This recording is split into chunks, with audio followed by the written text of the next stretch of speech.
Bismillahirrahmanirrahim. Assalamualaikum warahmatullahi wabarakatuh. Salam sejahtera untuk kita semuanya. Kita jumpa lagi dengan mata kuliah saya logika dan algoritma pemrograman. Pada pertemuan yang kelima ini saya akan bahas mengenai percabangan, atau di dalam istilah ini itu adalah if, else, dan then. Bentuk percabangan adalah bentuk yang paling umum atau sering dijumpai di dalam pemrograman, sebab di dalam pemrograman itu tidak semua program yang kita jalani itu akan berjalan seperti lurus terus begitu, tapi nanti di suatu program itu ada di simpang jalan atau di pertengahan. Ibaratnya seperti kita berjalan itu tidak mungkin kita berjalan lurus terus saja, tapi ada kalanya kita bertemu dengan adanya yaitu simpangan. Nah, ini yang dimaksud dengan percabangan atau simpangan, itu adalah seperti itu. Kita akan berbelok ke kiri ataukah berbelok ke kanan ataukah lurus, manakala itu kita akan kemana dulu. Saya akan belok ke kiri kalau saya akan ke sini, saya akan belok ke kanan manakala saya akan melanjutkan ke sini, atau mungkin saya lurus kalau saya harus melanjutkan ke sini, pokoknya seperti itu. Itu yang dimaksud dengan di persimpangan. Adapun tujuan daripada pembelajaran di sini adalah yaitu berkaitan dengan mahasiswa dapat mengerti dan memahami struktur pemilihan dalam program. Mahasiswa mengerti dan mampu menyelesaikan penyelesaian kondisi dalam bentuk tunggal dan majemuk. Mahasiswa mampu dan dapat menerapkan pemilihan dalam menyelesaikan berbagai kasus. Nah, apa yang dimaksud dengan di sini? Bahwa dari di sini adalah diharapkan nanti mahasiswa itu mengerti tentang struktur pemilihan dalam pemrograman. Artinya pemilihan itu adalah seleksi. Di dalam percabangan tadi istilahnya dikenal dengan nama istilah juga seleksi, memilih satu dari sekian banyak pilihan yang ada untuk pilihan seperti itu. Ya, itu yang dimaksud dengan pilihan. Pilihannya kan seperti ini, bentuknya adalah seperti ini. Contoh nih, bentuk pilihannya di situ ya. Anda dinyatakan lulus manakala nilai Anda di atas 60. Begitu, itu pilihannya. Nanti begitu dimasukkan, diuji di situ ya, nilai Anda berapa? Nilai saya adalah 70. Apakah 70 di atas 60? Ya. Kalau ya dinyatakan lulus. Kalau tidak berarti apa? Mungkin gagal seperti itu atau remedi. Itu yang dimaksud dengan pemilihan atau seleksi itu adalah seperti itu. Yang kedua, mahasiswa mengerti dan mampu menyelesaikan penyelesaian kondisi dalam bentuk tunggal dan majemuk. Jadi di sini percabangan itu bisa aja percabangan tunggal itu nggak lazim ya, namanya cabang atau tunggal itu nggak lazim, tapi ada di dalam pemrograman. Nanti kita akan sampaikan bahwa bentuk ini adalah tidak umum. Yang kedua adalah percabangan itu minimal ya ada dua seperti itu ya. Masih ada yang ke kiri dan ke kanan seperti itu namanya percabangan. Kalau lebih dari dua nanti bisa juga disebut dengan percabangan majemuk. Majemuk itu berarti lebih dari dua. Itu yang dimaksud dengan percabangan majemuk. Atau seleksinya lebih, yang kita pilih itu, yang kita seleksi itu lebih dari dua. Itu yang dimaksud dengan percabangan majemuk. Yang ketiga adalah mahasiswa mampu dan dapat melakukan pemilihan dalam menyelesaikan berbagai kasus. Nah, diharapkan dengan seperti ini Anda bisa membuat program dan dapat menyelesaikannya permasalahan yang ada ya, dari berbagai kasus yang ada ini, untuk menerapkan tadi pemrograman ini. Kalau terjadi bentuk pemilihan seperti ini, bagaimana programnya? Itu yang harus kita pahami. Algoritmanya seperti apa sih begitu. Adapun materi pokok hari ini yaitu berkaitan dengan yang namanya seleksi tunggal, yaitu seleksi tunggal atau satu kondisi ya, seleksi tunggal atau kondisi. Terus yang kedua adalah berkaitan dengan yang namanya ini seleksi dua ya, dua kondisi ya. Contoh tadi yang pertama tunggal itu nggak umum, nggak lazim ya, namanya di situ tunggal. Namanya juga percabangan tapi kok tunggal, itu namanya bukan percabangan seperti itu. Tapi nanti di sini yang kedua kita akan memilih lebih dari satu, yaitu ada dua. Nah, yang lebih dari dua kita kenal dengan nama istilahnya yaitu seleksi majemuk atau percabangan majemuk. Terus berikutnya adalah yang keempat adalah alternatif percabangan. Bagaimana kalau kita tidak menggunakan itu, bentuk umumnya seperti itu, nanti ada alternatif. Nah, alternatif ini yang akan kita bahas di sini yaitu alternatif percabangan. Oke, kita masuk pada materi yang pertama. Apa yang dimaksud dengan percabangan itu? Pengertian percabangan di sini. Percabangan adalah bentuk penyelesaian aksi yang dilaksanakan berdasarkan kondisi yang ditentukan. Jadi di sini pengertian percabangan itu adalah menyelesaikan suatu aksi atau tindakan tindakan yang akan dilakukan berdasarkan kondisi yang ditentukan. Kondisinya seperti ini, nanti cara menyelesaikannya seperti apa, cara menyelesaikan aksinya itu seperti apa. Itu seperti itu yang dimaksud dengan nomor 1. Biasanya aksi yang diberikan terdiri lebih dari satu aksi. Nanti karena percabangan maka aksinya lebih dari satu. Lebih satu. Nah, percabangan bisa berbelok ke kiri, bisa juga belok ke kanan. Jadi ada ke kanan, ada juga yang ke kiri. Nah, pada sebagian program yang kompleks tentunya, kadang-kala terdapat percabangan di dalam percabangan, yaitu percabangan tersarang. Di situ ada percabangan lagi, nanti di situ ada belokan lagi ya, di sini ada terjadi belokan lagi. Nah, ini yang kita pahami adalah seperti ini. Nanti kita akan bahas pada minggu depan, yaitu berkaitan dengan tersarang, ya tersarang, percabangan tersarang, dan seperti itu. Kondisi yang diuji biasanya berupa boolean. Nah, boolean itu isinya adalah benar dan salah, yaitu antara true dan false. Ya, gitu ya, antara true dan false. Apakah benar atau apakah ini salah? Nah, seperti itu, true dan false. Berikutnya, konsep dari percabangan ini adalah tidak semua baris dalam program akan dieksekusi. Artinya apa? Ketika kita punya baris 1, 2, 3, 4, 5, 6, 7, 8 sampai berapa itu 10 begitu ya. Mungkin hanya yang dieksekusi 1, 2, ya 3, kemudian seperti itu. 4, 5 tidak dijalankan tapi langsung menuju ke 6, 7, 8 dan 9. Atau mungkin bisa saja 1, 2, 3, 4, 5, 6, 7, 8 dilewati langsung 9 dan 10. Nah, seperti itu. Kenapa kok tidak dilewati? Ya karena tidak memenuhi kondisi tadi. Setelah 3 di situ ada tanda tanya di situ, apakah ke kiri ataukah ke kanan. Kalau ke kiri berarti program yang di sebelah kanan tidak akan dijalankan. Atau sebaliknya, kalau Anda ke kanan, program yang sebelah kiri tidak akan dijalankan. Ibaratnya Anda berada di simpang jalan, di situ ada belokan ke kiri, ada belokan juga ke kanan. Kalau Anda belok ke kanan berarti yang kiri tidak dilewati, tetapi jalannya kan tetap ada, gitu loh. Ya. Kalau Anda belok ke kiri, yang ke kanan itu berarti tidak dilewati, tapi jalannya kan masih ada di situ. Tadi di depan sudah saya jelaskan bahwa kondisi umumnya berupa boolean. Boolean itu nilainya adalah benar dan salah. Apakah A lebih besar daripada B? Ya atau tidak, seperti itu. Kondisi boolean adalah suatu ekspresi relasional yang bernilai benar atau bernilai salah, bergantung pada nilai masing-masing operasi yang terlibat di dalamnya.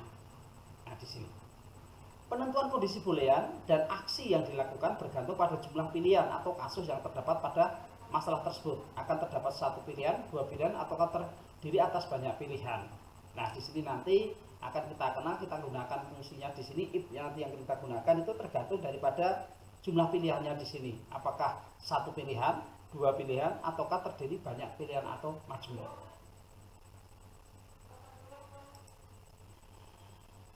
Kita masuk ke berikutnya, jenis percabangan. Jenis percabangan yang umum digunakan antara lain yaitu percabangan tunggal, percabangan dua atau dua kondisi, dan percabangan majmuk. Tadi di depan juga sudah saya jelaskan mengenai percabangan tunggal ini tadi, dan percabangan dua kondisi dengan percabangan majmuk.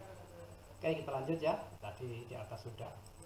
Nah, bentuk percabangan tunggal di sini bentuk umumnya adalah ini. Rumusnya adalah seperti ini. If kondisi, ya, jika kondisi ini terpenuhi, jika kondisinya adalah benar, maka then jalankan, laksanakan perintahnya. Ya, di mana kondisi adalah suatu yang bernilai benar atau bernilai salah, dan pernyataan adalah perintah yang akan dijalankan. Nah, ini jika ini, apakah A lebih besar daripada B? Tadi if A lebih besar daripada B, ya then jika benar A lebih besar daripada B. Nah, seperti itu. Itu yang dimaksud dengan pernyataan if tunggal. Nah, kalau B lebih besar daripada A, apakah A lebih besar daripada B? Tidak. Kalau tidak, ya tidak menjalankan apapun. Karena yang dijalankan itu adalah aksi yang benar. Kalau aksinya salah, tidak akan dijalankan. Nah, seperti itu. Atau dengan kata lain seperti ini. Jika X, then Z. Artinya apa? Jika suatu kondisi itu kita uji dan hasilnya itu terpenuhi benar, maka melakukan aksi Z. Jika tidak, ya sudah tidak melakukan apa-apa. Ya. Jika A lebih besar daripada B, then tuliskan A lebih besar daripada B. Ya. Jika A, apakah A lebih besar daripada B? Tidak. Nah, kalau tidak menjalankan apapun karena salah, seperti itu. Yang dimaksud dengan kondisinya adalah seperti ini contohnya. Nah, ini bentuknya seperti ini. apakah A lebih besar daripada B? Jika ya, jalankan pernyataannya. Jika tidak, false, dia turun. Jadi salah. Kalau salah ya dia tidak menjalankan apapun, karena hanya terdiri dari satu percabangan. Ya, satu percabangan. Hanya satu saja seperti ini. Ini bentuk umumnya, jadi ada jika A, apakah A lebih besar daripada B? Tanda tanya. Jika ya, jika jawabannya ya benar, kan kondisi yang diuji adalah berupa boolean. Boolean hanya berisi true maupun false. Jika true, jalankan pernyataannya. Jika tidak, ini. Oke, supaya jelas ya, kita lihat contoh berikut ini, yaitu program nilai huruf. Ya, program nilai huruf. Ini program nilai huruf. Jangan lupa berakhir dengan tanda titik koma. User CRT, unit system CRT, kita gunakan unit system. Variabel di sini saya sudah membuatkan nilai tipenya real, keterangan tipenya string. Untuk variabel di sini silakan Anda bisa atur sendiri apakah nilainya itu ada pecahannya atau tidak. Kalau tidak ada pecahannya, semuanya nilai bilangan bulat, ya lebih baik Anda tuliskan integer. Tetapi kalau nilainya itu ada pecahan, maka Anda bisa gunakan itu tipenya adalah real, yang nyata. Berarti mungkin nilai Anda bisa saja 75,5 atau 75,3, seperti itu. Nah, keterangan string. Begin, program dimulai dari sini, ya begin. Clear screen, kita bersihkan layarnya yang dirujuk daripada user CRT. Jadi ketika kita menggunakan clear screen harus menggunakan user CRT. Bright, masukkan nilainya, ya readline.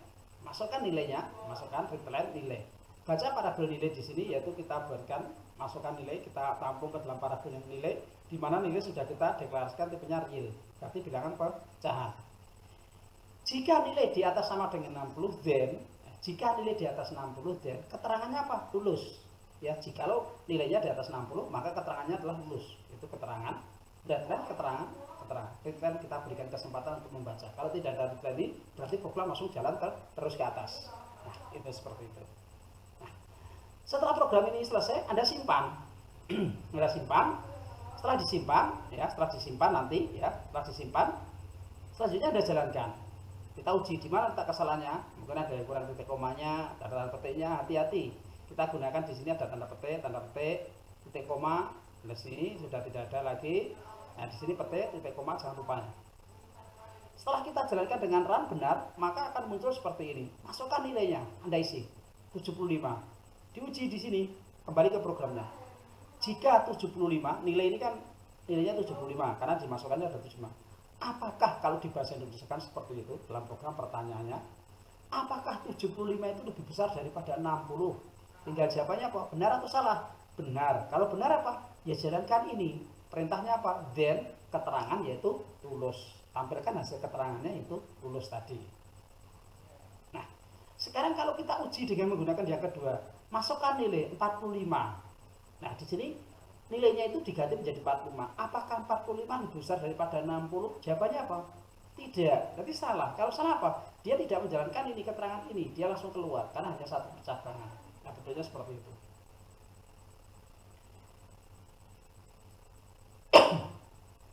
Contoh yang kedua sama dengan yang pertama di sini, yaitu contoh bentuk perulangan tunggal. Program cari bilangan genap dan ganjil. Anda tahu bilangan genap dan ganjil ya? Bilangan genap adalah yang habis dibagi 2. Kalau sebuah bilangan itu habis dibagi 2, sisanya adalah 0, maka adalah bilangan genap. Kalau sisanya 1, berarti bilangan ganjil.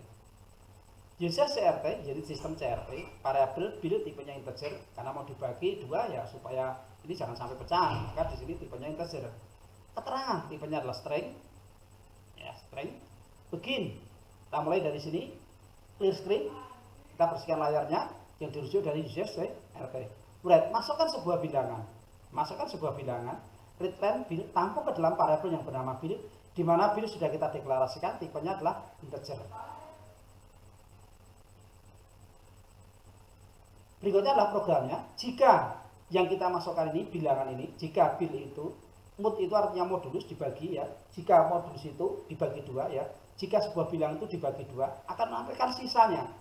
Modulus itu menampilkan sisa pembagian. Berarti bukan hasil baginya tetapi sisa hasil bagiannya. Jika sebuah bilangan itu dibagi 2 sisanya adalah 0 dan keterangan adalah bilangan genap. Dan keterangan sama dengan tadi. Masukkan sebuah bilangan 10. 10 dibagi 2 sisanya berapa? 0. Kalau 0 berarti bilangan genap. Kalau ada satu yang kedua, masukkan sebuah bilangan 9. 9 dibagi 2, sisanya berapa? 1. Berarti bilangan ganjil. Nah, seperti itu. Oke, kita masuk ke sini. Percabangan yang dua kondisi. Mungkin dengan satu itu tadi kurang jelas, maka di sini yaitu akan menjadi jelas manakala kita gunakan dua ya, gunakan dua. Nah, ini untuk umumnya apa seperti ini. Jika kondisi pertama itu terpenuhi, then jalankan pernyataan pertama. Jika tidak, jalankan pernyataan yang kedua. Di sini pernyataannya lebih dari satu. Ya, di sini ada dua pernyataan. Jika kondisi terpenuhi, then pernyataan satu, else pernyataan yang kedua. Di mana kondisi adalah sesuatu yang bernilai benar atau terpenuhi atau false tidak terpenuhi. Dan pernyataan adalah perintah yang akan dijalankan sama dengan yang di atas tadi. Nah, bentuk sederhananya adalah seperti ini. Jika X ini adalah benar, jalankan Z-nya. Jika X-nya salah, jalankan Z-nya. Nah, di sini. Jadi kondisi X terpenuhi, maka lakukan aksi Y. Jika X ini benar, jika kondisinya adalah benar, maka jalankan ini Y. Jika X ini salah, maka lakukan perintah yang Z. Jadi untuk melakukan aksi Z atau aksi Z ini tergantung daripada nilai kondisi di sini. Kalau benar berarti Y, kalau salah berarti Z, begitu. Itu yang dimaksud dengan percabangan dengan dua pilihan. Kita lihat berikutnya. Bentuknya flowchart adalah seperti ini ya, bentuk flowchartnya. Jika A lebih besar daripada B, ini di sini kita uji karena boolean ya. Apakah A lebih besar daripada B? Jika benar, jalankan pernyataan pertama. Pernyataan pertamanya apa? Jika A tidak lebih besar daripada B, salah begitu ya. Apakah A lebih besar daripada B? Tidak. Kalau tidak berarti jawabannya ini, maka lakukanlah aksi yang kedua. Paham ya di sini ya?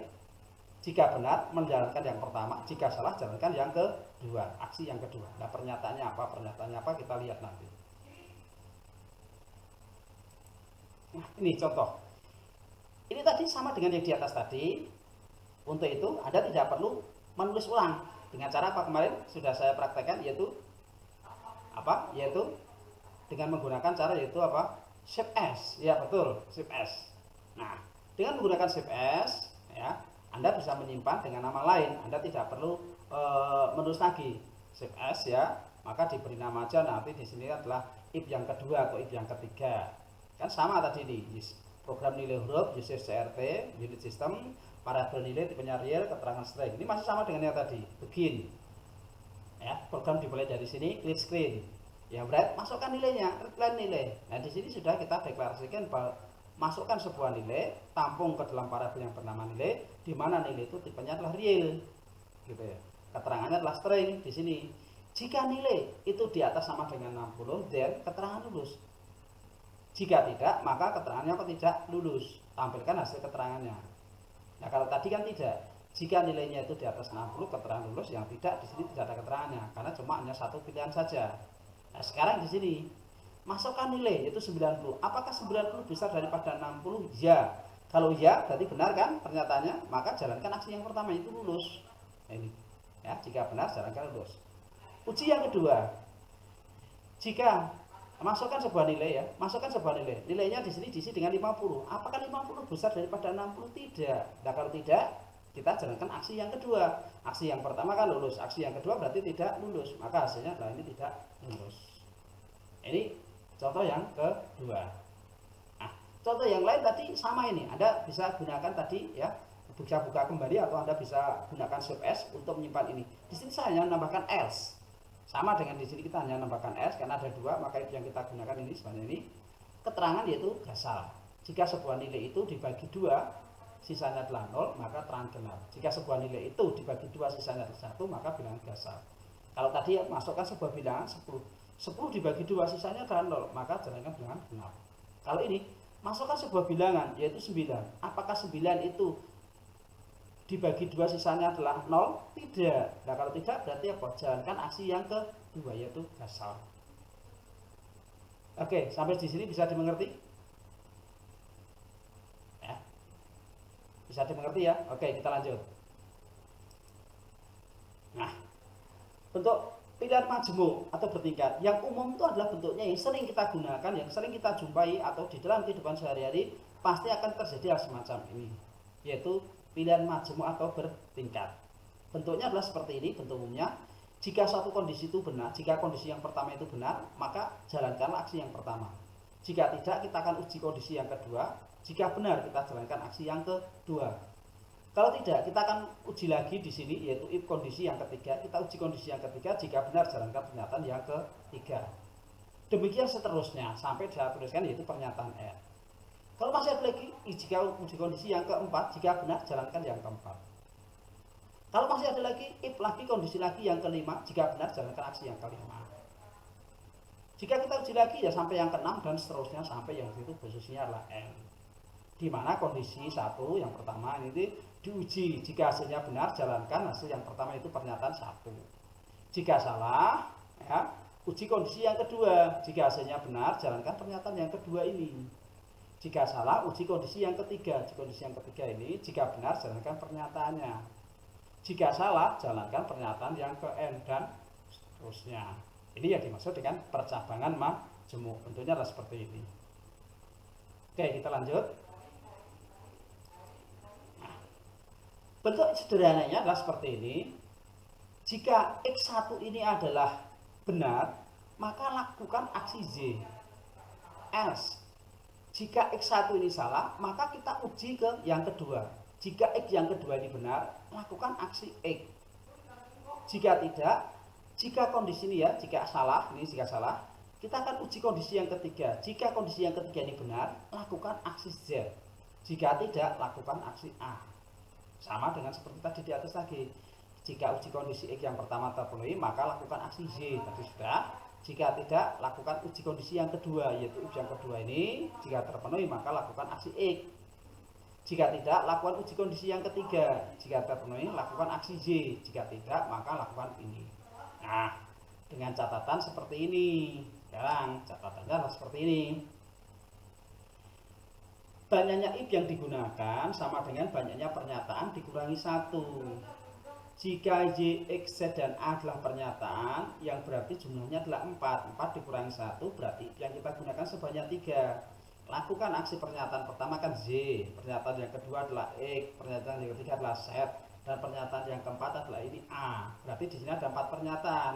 Z, X, Z, dan A adalah pernyataan. Berarti jumlah pernyataannya adalah 4. 4 dikurangi 1. Maka if digunakannya adalah if sama dengan 3. Maka di sini kita uji yang pertama, if yang pertama, uji if yang kedua, dan uji if yang ketiga. Berarti sudah habis. Terakhir jangan uji lagi. Yaitu jangan di sini setelah Z ini langsung tuliskan if kondisi X4 itu tidak, tetapi langsung menyebutkan yaitu jika salah aksi yang dilakukan apa. Supaya lebih jelas, nanti akan kita lihat contoh programnya. Di sini cara flowchartnya dulu. Jika di sini kita jalankan, jika ada sebuah nilai kita uji, ada parabel A ini nanti dimasukkan berapa di situ. Ada sebuah parabel A. Jika nilai daripada suatu A ini di atas 85, maka jalankan pernyataan yang pertama. Jika salah, uji lagi apakah nilai A ini di atas 70. Jika nilai parabel A ini di atas 70, benar di situ ya. Berarti betul pernyataannya di situ. Uji kondisinya adalah benar, maka jalankan pernyataan yang kedua. Jika sebuah parabel nilai ini diisi di atas 60, apakah nilainya di atas 60? Jika benar, jalankan pernyataan yang ketiga. Jika tidak memenuhi pada 85, tidak memenuhi 70, tidak memenuhi 60, maka pernyataannya adalah N. N-nya apa? Yaitu yang terakhir. Oke, maaf agak sedikit batuk. Nah ini. Untuk penulisan flowchart ini bisa juga dalam bentuk horizontal. Kalau tadi ini adalah bentuknya vertikal, ini bentuknya horizontal. Ya, horizontal itu berarti di sini jika parabel A itu nilainya di atas 85, jalankan ini. Kalau tidak, kita lakukan ini. Jika nilainya parabel A ini di atas 70, benar, jalankan ini. Jika tidak, kita uji lagi kondisi yang ini. Apakah nilai parabel A ini di atas 60? Jika ya, jalankan pernyataan yang ketiga. Jika tidak terpenuhi dari 85, 70, 60, berarti melakukan aksi yang N ini, pernyataan yang ke N. Berikutnya adalah contohnya, penggunaannya adalah seperti ini. Contohnya adalah program nilai huruf. Ini masih sama dengan tadi ya. Anda bisa gunakan tadi Shift S tadi ya. Kita buka kalau sudah ditutup, kalau belum ditutup ya silakan Anda bila Shift S dulu ya, file Shift S. Terus diberi nama if yang ketiga. Kalau tadi if yang ada tambahan-tambahan tadi ya. Ini yang ketiga, satu tadi tunggal, dua yang majemuk, yang dua tadi, tiga yang majemuk ini. Program nilai huruf, jangan lupa berakhir dengan tanda titik koma di sini. Uses CRT berakhir dengan tanda titik koma. Variabel nilai tipenya adalah real, keterangan tipenya string. Nah, program dimulai dari sini, begin. Clear screen, jangan lupa berakhir dengan tanda titik koma. Write, masukkan nilainya. Nah, masukkan nilainya. Terus readline, tampung ke dalam variabel nilai ya, readline nilai, mau ditulis nil boleh, n boleh, nilai boleh. Di mana nilai sudah kita deklarasikan, tipenya adalah real, berarti bilangan pecahan. Nah ini, jika nilainya itu adalah di atas 86, then keterangan sangat baik. Jika sebuah nilai ini nanti variabel daripada nilai itu nilainya di atas 86, yaitu sangat baik. Ya. Else, jika nilai yang kita uji itu tidak di atas 86, melainkan di atas 70, then keterangannya adalah baik. Else, kita uji yang ketiga, jika nilainya itu tidak di atas 70, melainkan di atas 55, yaitu then keterangannya adalah cukup. Jika nilai yang kita uji itu bukan di atas 55, berarti keterangannya adalah remedi. Breadline keterangan yaitu code di sini tidak menampilkan, tidak menginputkan karena merupakan hasil, maka langsung diteruskan tanda petik koma yaitu keterangan. Nah, setelah program ini ada simpan, tadi sudah di CPS, disimpan untuk dijalankan ya, kita uji dulu dijalankan. Apakah ada yang salah tidak di situ ketika Anda Ctrl F9 kode run. Jika sudah benar, maka ujilah sebanyak 4 kali, jangan hanya menguji 1 kali ya. Ini masukkan nilainya yaitu 94. Apakah 94 di atas 86? Ya, maka keterangan sangat baik. Kita uji yang kedua, masukkan nilainya itu 78. Apakah 78 lebih besar daripada 86? Tidak. Maka tidak menjalankan yang aksi yang pertama. Kita uji yang kedua. Apakah 78 lebih besar daripada 70? Ya, benar. Kalau benar berarti jawaban aksi yang kedua itu baik. Maka nilainya di sini baik. Maka yang bawah sudah tidak perlu diuji lagi karena sudah ketemu.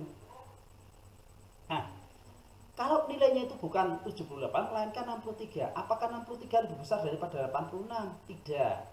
Maka aksi yang ini tidak dilakukan. Kita uji yang kedua lagi. Apakah 68 lebih besar daripada 70? Tidak. Maka aksi ini tidak dilakukan lagi. Masuk lagi yang ketiga. Apakah 63 itu lebih besar daripada 55? Ya, kalau ya berarti benar di sini keterangannya, maka kita kasihkan cukup. Nah, ini hasilnya nanti akan cukup. Beda dengan yang terakhir ini, apakah 45 lebih besar dari 86? Tidak, berarti tidak menjalankan aksi ini.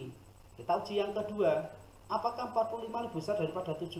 Tidak juga, berarti tidak melakukan aksi yang baik ini. Kita uji yang ketiga, apakah 45 itu lebih besar daripada 55? Tidak juga, karena sudah itu 1, 2, 3, karena pernyataannya sangat baik. Yang pertama sangat baik, yang kedua adalah baik, yang ketiga adalah cukup, yang keempat adalah yaitu remedi ya, remedi. Maka di sini ada 4 if-nya, ada 4 pernyataan, maka if yang kita gunakan sebanyak 3. Banyak 3 ini. Yang pertama adalah jika nilainya di atas 86, jika nilainya di atas 70, jika nilainya di atas 50. Maka yang terakhir tidak perlu menguji lagi if lagi, tetapi langsung else keterangan yaitu remedi. Ini bentuk if majemuk itu adalah seperti ini. Oke, kita lanjut sampai di sini bisa dipahami ya. Nah, ini kembali ke bentuk yang lebih ini ya. Ini penggunaannya adalah seperti ini, yaitu apa istilahnya, blok pernyataan ya. Blok pernyataan itu ya, jadi blok pernyataan nanti kalau suatu kondisi itu digunakan untuk blok pernyataan. Blok pernyataan itu berarti penulisan lebih dari 1 baris. Kalau penulisan lebih dari 1 baris, maka harus diawali dengan kata begin dan end. Begin dan end, begin dan end. Seperti ini contohnya. Jika suatu kondisi itu di sini ya, satu kondisi untuk 2 pernyataan, ada pernyataan 1A, 1B, berarti di sini ada 2 baris. Kalau ada 2 baris Anda gunakan begin dan end. Di sini ada 2 baris, kita gunakan begin dan end. Kalau 1 ini tadi kan 1, cuma 1 ini. Nah, ini ya, keterangan langsung sangat baik. Ini kan cuma 1 baris. Kalau 1 baris tidak perlu pakai begin dan end ya, tidak perlu pakai begin end. Kelamaan nulis gitu ya. Tapi kalau 2 wajib pakai begin dan end. Nah, ini. Nah, contohnya seperti ini. Nah, ini. Contoh nih, sebuah program yaitu gaji karyawan. Ya, gaji karyawan ini contohnya. program penggajian karyawan jangan lupa karena spasi pakai underscore ya, titik koma, uses CRT. Ini bisa paham semua ya, unit system CRT. Unit system, kalau sudah di sini ada parabel, ada golongan, tipenya karakter. Karakter itu berarti satu huruf, kalau string itu kumpulan daripada karakter. Gaji pokok itu gapok, saya singkat dengan gapok, parabelnya gaji pokok. Trans itu transport ya, itu transport, berarti di situ saya singkat dengan trans. Tipenya real, real itu berarti bilangan pecahan. Gaber itu singkatan dari gaji bersih ya, gaber gaji bersih. Tipenya real juga. Kalau mau dijadikan satu di sini boleh ya, gaji pokok, koma, gapok ini koma, terus trans, koma, gaber itu boleh ya. Ini saya tulis jadi berapa ini? 3 ya. Kalau mau dibuat jadi 2 dari golongan, koma, di situ ya karakter sudah, gaji pokok, koma, trans, karena tipenya real, koma, langsung gaber boleh, monggo. Itu hanya soal selera saja dalam penulisan. Nah, di sini program dimulai dari sini, begin ya, begin.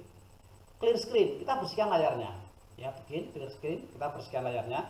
Right, masukkan golongan Anda, read line, goal. Di sini sudah ditampung ke dalam parabel yang bernama goal, di mana goal tipenya karakter. Kalau begitu berarti hanya satu huruf yang dimasukkan, satu digit.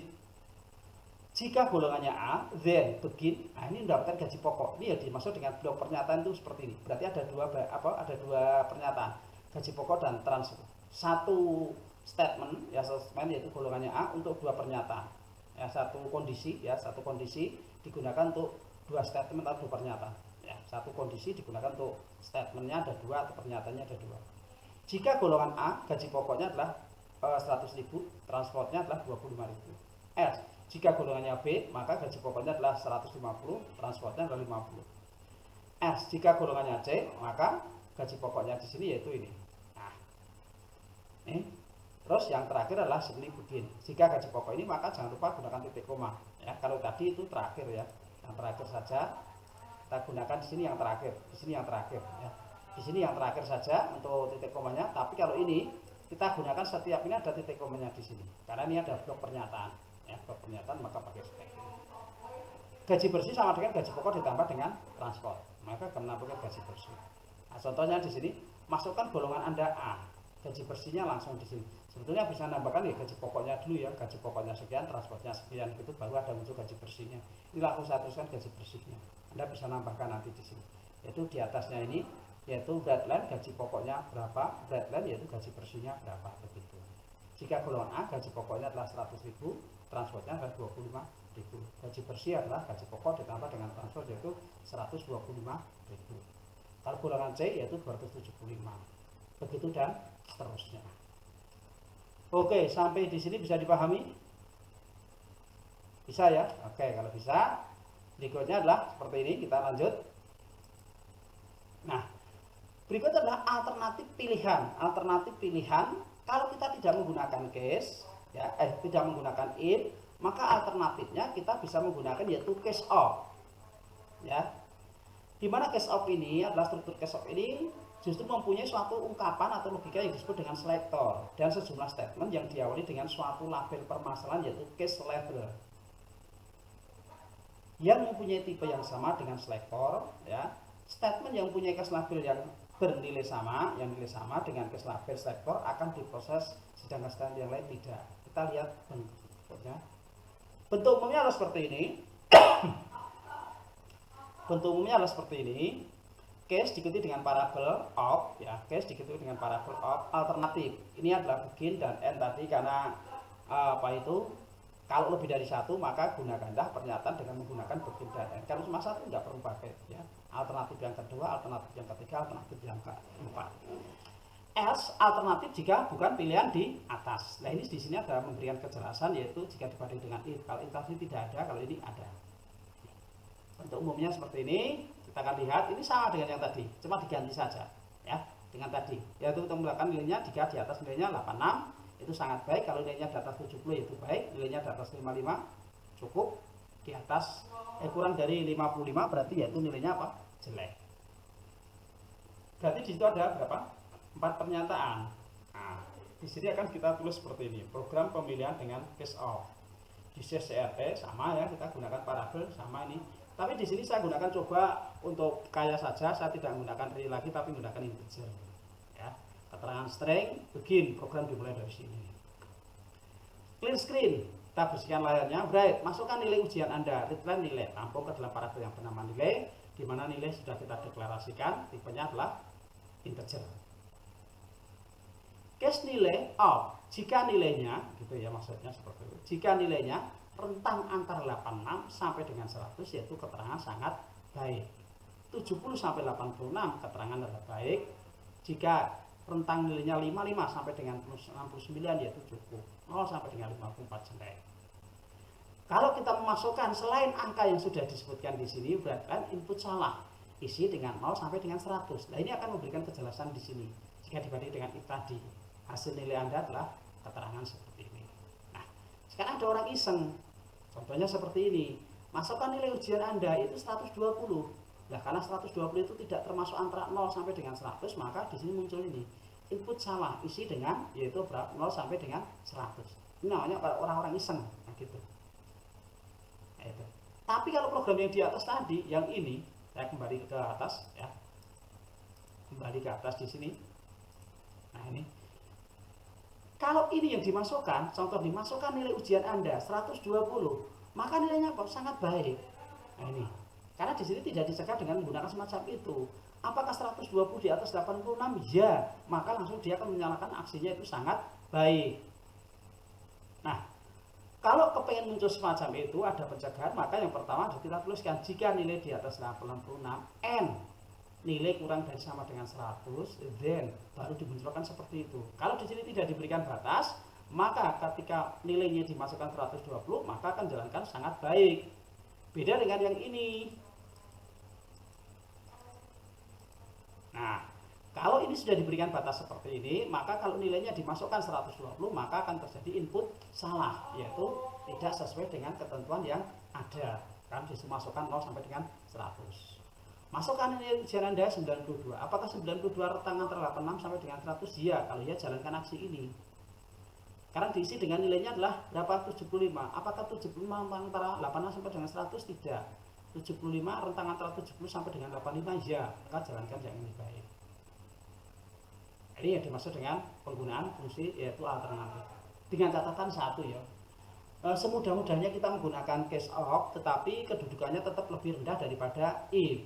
Ya, maka kondisi yang umumnya kita gunakan adalah if, karena if-nya adalah yang ini, yang tertinggi. Nanti if di dalam if ada, case di dalam if ada, tapi case di dalam case saya belum pernah coba. Ya, itu nanti bisa coba case di dalam case ya, case di dalam case. Tapi kalau if di dalam if ada, itu percabangan di dalam percabangan. Ini akan kita bahas untuk minggu depan untuk yang percabangan bersarang ya. Nah, nih diberikan sebuah soal analisis datanya seperti ini ya. Analisis datanya itu latihan ya, kita akan coba untuk latihan hari ini penggunaan seperti ini. Ada kode barang ya, ada nama barangnya seperti ini, harga barangnya ini, jumlahnya sekian. Kalau kode barangnya itu adalah A01, maka nama barangnya ATK. Kalau kode barangnya ini adalah A01, maka harga barangnya adalah yaitu 3.500. Berarti di sini ada blok pernyataan, satu kode untuk dua, maka jumlahnya kita masukkan. Setelah jumlahnya kita masukkan, untuk mendapatkan total yaitu proses dari harga dikalikan dengan jumlah. Berarti 3.500 ini ya, 3.500 dikalikan dengan 5, maka ketemu di sini totalnya nanti adalah di sini ya, akan muncul seperti ini. Nah, potongan ya, jika potongan ya, jika totalnya itu di atas 25.000, maka akan mendapatkan potongan 15%. Jika totalnya itu di atas 15.000, 150 ini 250 ya, 25.000 ini 15.000. Jika totalnya di atas 15.000, maka dapatkan potongan 10%. Kalau belanjanya kurang dari 15.000, maka potongannya adalah 0. PPN, pajak pertambahan nilainya adalah 5% dari total. Jadi setiap transaksi itu dia akan mendapatkan yaitu penambahan nilai sebesar yaitu 5%. Bayar didapatkan dari total ditambah dengan PPN dikurangi dengan potongan. Jadi untuk mendapatkan yaitu hasil analisisnya. Untuk latihan ini kita bisa coba seperti itu ya, latihannya. Kita akan lihat nanti untuk latihannya. Nah, keterangan, buatlah program ya. Buatlah program berdasarkan analisis data di atas dengan menggunakan fungsi if, then, else, atau case of. Anda boleh menggunakan if, boleh menggunakan case of, boleh. Ya. Jadi di sini ada dua, Anda boleh menggunakan if, then, else, atau gunakan case of. Untuk nama barang dan harga barang gunakan dengan blok pernyataan. Tadi sudah ya, satu kode barang untuk nama barang dan harga barang. Sehingga lebih efektif daripada dibuat dengan satu per satu. Ujilah program tersebut dengan memasukkan kode barang yang berbeda. Jadi di sini nanti Anda harus ujinya seperti ini. Atau A101 itu nanti kita uji. Jangan sampai nanti hanya dua saja akan munculkan seperti itu. Maka di sini kita uji sebanyak berapa? 1, 2, 3, 4, 5, 6, 7. Ada sebanyak 7. Ini.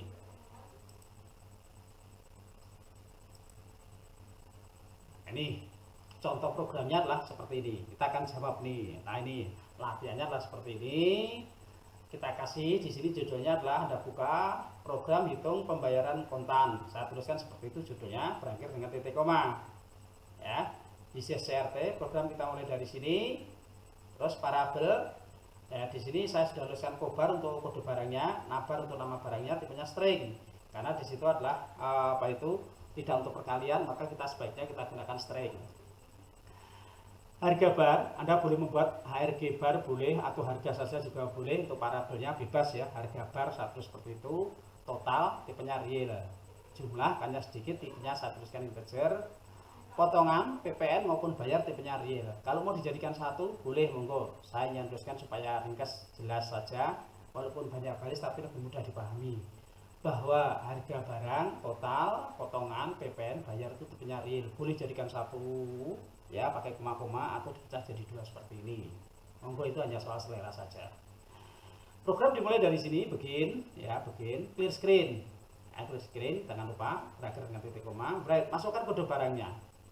Readline kobar. Di sini kita sudah berikan yaitu kobar, kode barang ya, kode barang. Readline kobar. Di sini kobar kode barangnya. Jika kode barangnya adalah A min 01, then begin nama barangnya apa? ATK, harga barangnya adalah 3.500 N. Jangan lupa di sini berakhir dengan titik koma. Ini baru satu kita gunakan. Tadi ada sebanyak berapa? Kita lihat di sini. Nah, 1, 2, 3, 4, 5, 6, 7. Kalau ada 7, maka apa? Kita gunakan if sebanyak, berarti pernyataannya 7 dikurangi 1, berarti if-nya sebanyak 6. Kita baru gunakan 1 ya, kita gunakan 1 tadi. Oke, kita kembali ke sini. Nah, sebentar ya.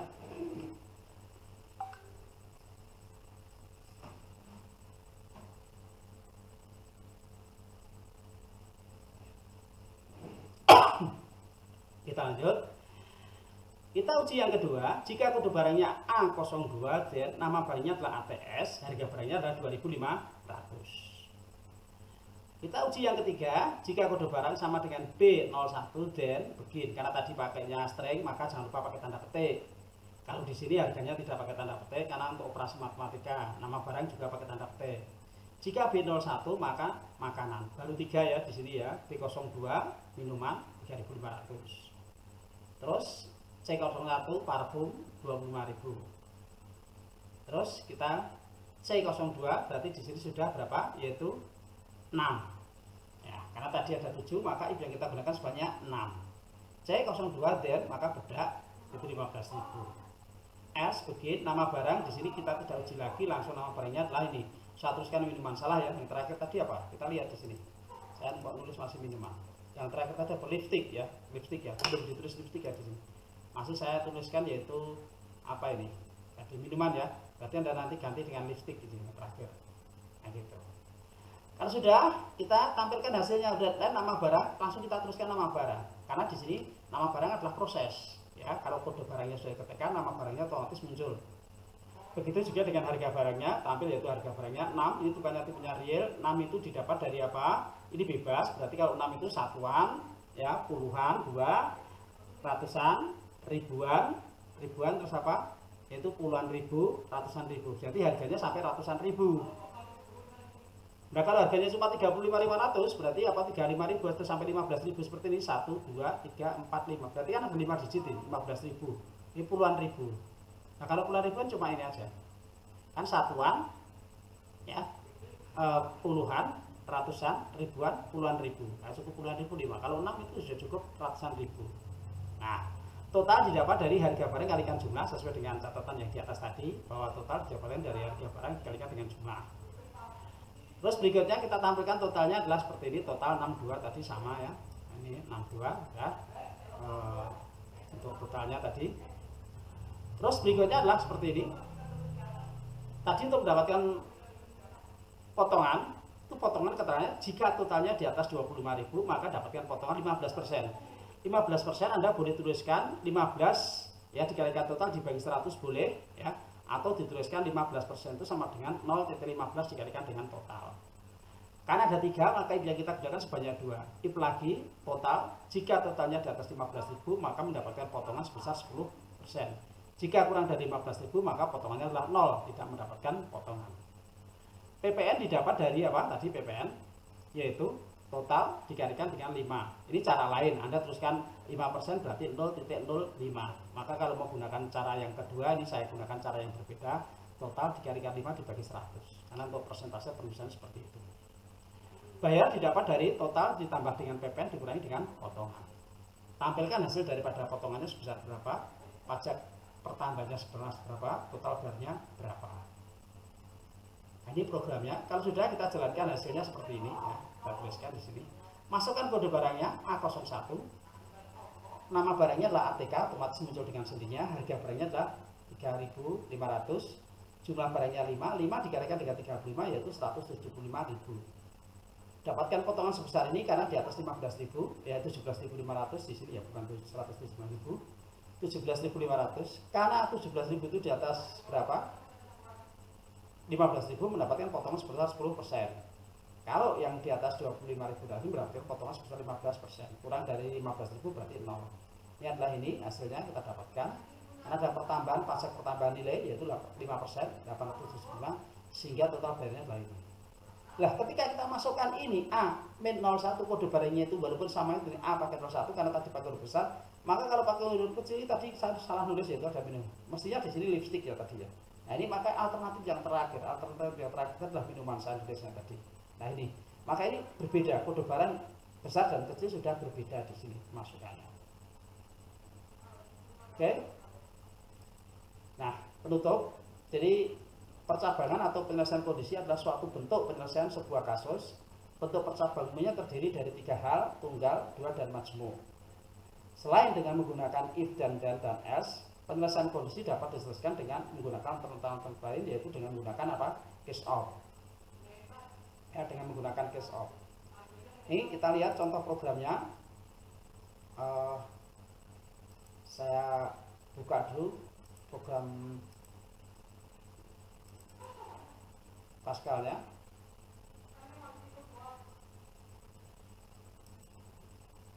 Saya tutup dulu untuk materinya. Saya tampilkan dulu Pascalnya. Nah, ini. Untuk menampilkan tadi kita bisa gunakan bentuknya adalah seperti ini, program ya. Tadi program nilai huruf. Ya, program nilai huruf yang pertama tadi saya hanya menampilkan saja untuk yang pertama tadi ya, nilai huruf.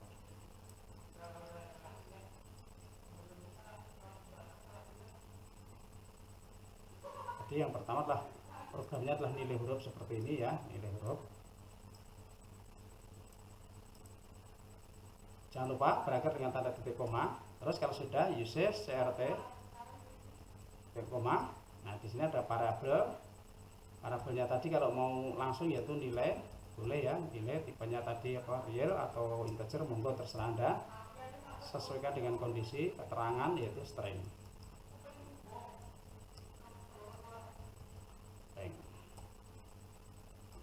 Kita mulai dari sini, program yang pertama yaitu begin. Terus berikutnya CLR, SCR. Nah, ini screen, bright ya. Masukkan, saya tambahkan ya, nama Anda ini sama dengan tanda petik, tutup, readline itu supaya jelas gitu ya. Tadi kan cuma masukkan nilai gitu pengujian saja. Ini saya tambahkan dengan menggunakan nama right ya. Jadi apa? Masukkan yaitu nilai Anda. Oke, sudah kita tuliskan di sini. Kita buat variabel readline yaitu adalah nilai.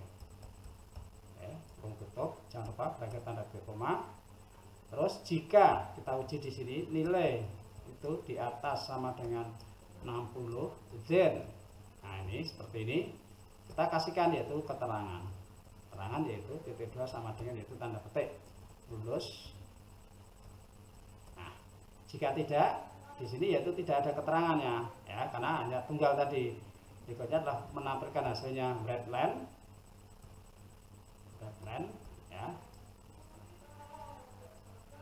Nilai hasil Anda, hasil ujian Anda ya, hasil ujiannya sama dengan tanda di sini langsung kita tuliskan keterangan karena tidak menginput ya, tadi merupakan proses. Kalau sudah readline kita kasih kesempatan membaca, kalau sudah ya terakhir end gitu. Nah, kalau sudah demikian maka selanjutnya itu Anda pilih file save untuk simpan, yaitu adalah if 01 bahannya seperti ini. Saya tuliskan if 01. Nah, ini kita uji apakah program yang sudah kita kerjakan ini benar atau salah dengan menggunakan run atau Ctrl F9. Nah, di sini ada yaitu identifier belum kita tuliskan di sini ya, karena tadi saya belum berikan di sini, tambahkan di sini yaitu apa? Nama, yaitu tipenya juga sama di sini. Nama boleh dijadikan satu ya, nama string. Nah, ini string ya. Jalankan lagi kalau sudah run. Nah, seperti ini. Nama Anda yaitu Mukidi. Nah, seperti ini. Nilai Anda 90. Nah, otomatis lulus. Nah, sekarang kalau kita uji lagi dengan menggunakan yang kurang dari 60. Run. Masukkan nama Anda yaitu contoh di sini namanya Bagio. Nilainya berapa? Itu 45. Nah, maka hasil ujian Anda adalah apa? Kosong, tidak ada keterangannya karena di situ memang tidak ada. Untuk latihan yang kedua, nanti Anda bisa menggunakan yaitu file save as. Nah, save as dikasih nama if 02 seperti ini. Nah, ini kita bisa nambahkan di sini tadi. Nah, setelah ini kita tambahkan di sini tadi ada keterangan else. Else yaitu keterangan yaitu titik 2 sama dengan tanda petik yaitu remedy. Tutup, titik koma ya. Nah, ini kalau sudah kita jalankan dengan menggunakan run ini tadi. Nanti kalau ada yang salah kita akan diketahui. Nah, di sini apa? Tadi sudah dikatakan terang, yang terakhir itu kalau ada tanda titik ini maka kita gunakan titik komanya yang terakhir. Karena itu sebetulnya adalah satu rangkaian. Nah, di sini kita langsung jalankan dengan run. Nah, seperti ini. Namanya Mukidi. Ya. Tadi kalau nilainya di atas 4 kurang dari 45 langsung tampil di sini ya, remedy. Nah, demikian yang bisa saya sampaikan untuk hari ini ya. Mudah-mudahan ini bisa bermanfaat buat kita semuanya. Nanti silakan Anda bisa mencobanya. Kalau ada pertanyaan silakan dikirim ke WA saya. Terima kasih. Assalamualaikum warahmatullahi wabarakatuh.